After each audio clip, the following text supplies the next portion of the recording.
آدمی نماز روزے حج زکاتیں سب کچھ لے کر آئے، لیکن کوئی آئے گا آ کے کہ دنیا میں اس نے میرے ساتھ یہ کیا ہے، میرے ساتھ یہ زیادتی کی، یہ ظلم کیا. کوئی نماز لے کر جا رہا ہے، کوئی روزہ لے کر، کوئی زکاتیں لے کر، کوئی سب کچھ. اور بھی لوگ ہوں گے ہمارا بھی حق پورا ہی نہیں ہوا، نیکیاں ختم ہو گئیں. انہیں کہا جائے گا اب اس کی نیکیاں تو ختم ہیں، تم اپنے گناہ اس کے کندھے پہ ڈال دو. اب لوگ اپنے اپنے گناہ اس کے کندھوں پہ ڈال کے خود راضی ہو جائیں گے کہ ٹھیک ہے ہمارے گناہ یہ بھگتے.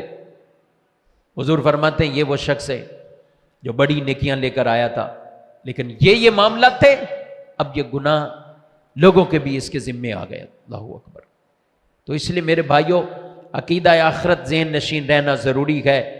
عقیدہ آخرت ذہن میں رہے گا تو انشاءاللہ تجارت بھی لوگ درست کریں گے، حقوق العباد اور دیگر چیزوں کا، لوگوں کی جان مال عزت آبرو سب چیزوں کا تحفظ اسی میں ہوگا جب مسلمانوں میں عقیدہ آخرت پختہ ہوگا.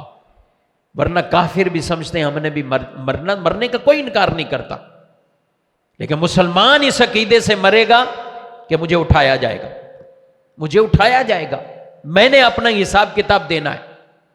اور رب تعالیٰ قادر ہے، اللہ کی قدرت کاملہ ہے.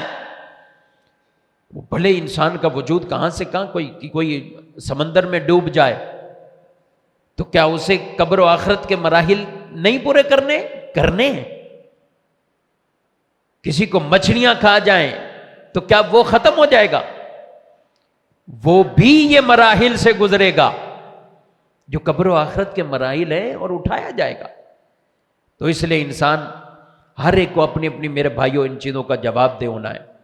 اس لیے ہمیں اللہ کا جو احکامات ہیں، عدل کا دامن بالکل نہیں چھوڑنا اور ظلم میں نہیں پڑنا.